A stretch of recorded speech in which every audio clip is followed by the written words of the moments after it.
Hey everyone, this is Andy Melbuff, and in this video we're going to take a look at how we can use some computation layer in Desmos Activity Builder to prevent students from skipping screens to race ahead to get to the end of an activity. So to begin with, what we're looking at is a very simple activity. I've got two screens prepared, and we're looking at screen number one, and we're in edit mode right now. And screen number one contains just simply a note component here with my question for students, and below that is a math response box. I'm going to click into preview mode so that we can see what students can do if we allow them to skip screens. Now, sometimes there's a need or a desire to allow students to navigate where we want them to go, but sometimes we set up questions to be sequential, where we want them to answer in a certain order. So here's a question where we ask students for a least common denominator in order to add two fractions. Well, students right now can completely skip that and go to a part two of the question where we ask them to add those fractions together. There's nothing preventing them from moving forward. So if we want to prevent them from moving forward, we can use some computation layer and something called a cover text in order to make that happen. So I'm going to leave preview mode right here, and I'm back in my edit mode, and what I want to do is tie these two screens together. So right now we're viewing screen one, but I want to tie screen one to screen two. So what I'm going to do is make sure I give my response box on screen one a name. Now I've just been very simple with this. I just called it input one, and we're looking for input one to be for that to happen before screen two can be displayed.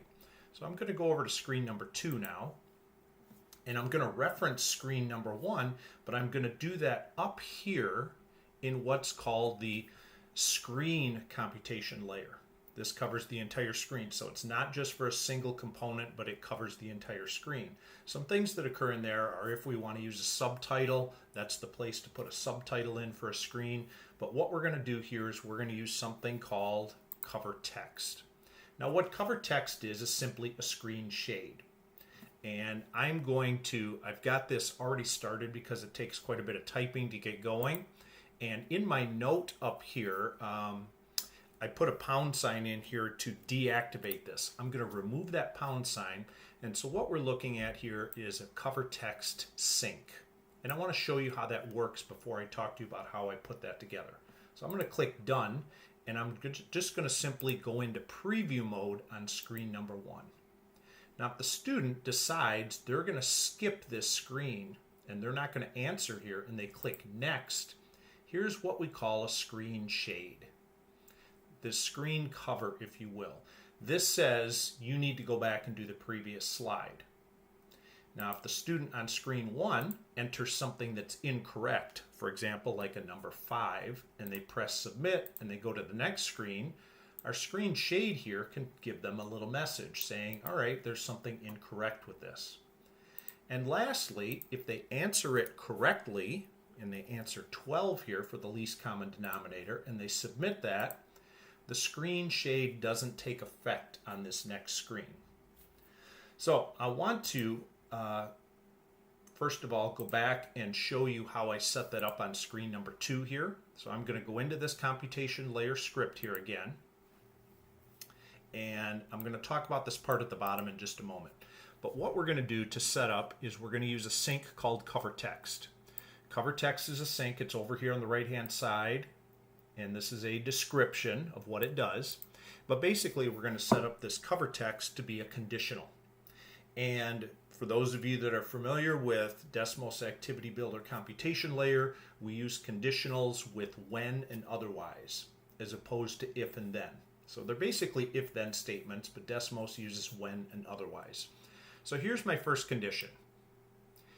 When that input from the previous screen has a numeric value equal to 12, that's what we want. That's our desired student input.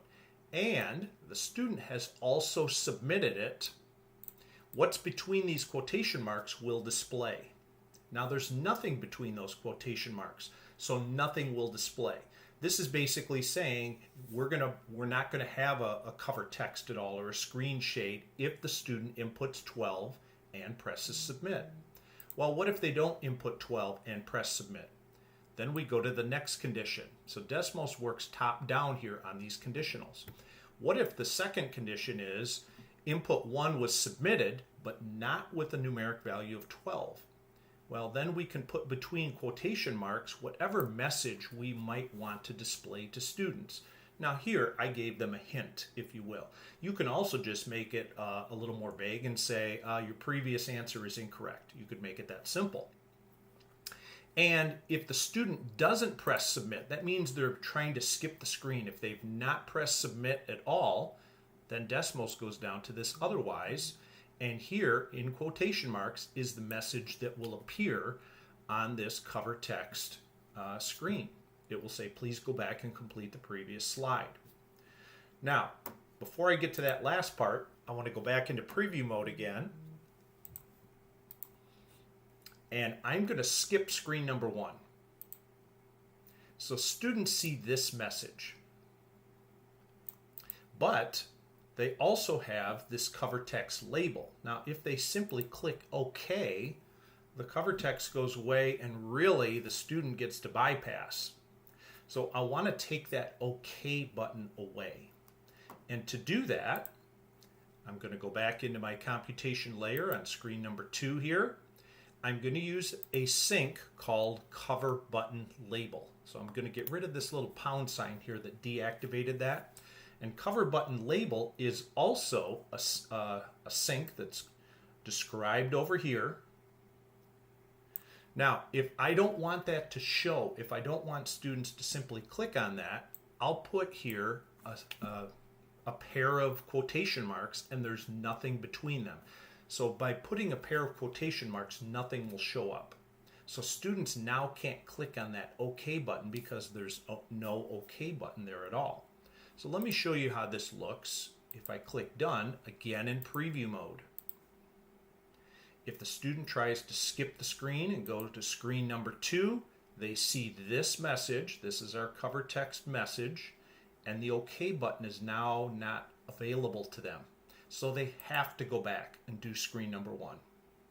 And if they do screen number 1 incorrectly and submit it, they'll get my incorrect message. And again, the OK button is gone. And if they enter a correct value of 12 and submit, then the cover text does not show up. So this prevents them from skipping screens. So again, on screen number 2, here are the 2 parts to this I use for a cover text, or a screen shade, if you will. I like to use the phrase screen shade. I use a cover text sync with conditionals, and then I use a cover button label with just a pair of quotation marks and nothing in between, and that hides the OK button. So if you're interested in doing something like this, feel free to, you can just simply copy this and you can paste it and modify it in your own activity. I'll put the link for this short little 2-screen activity in the description of this video. Thanks for watching.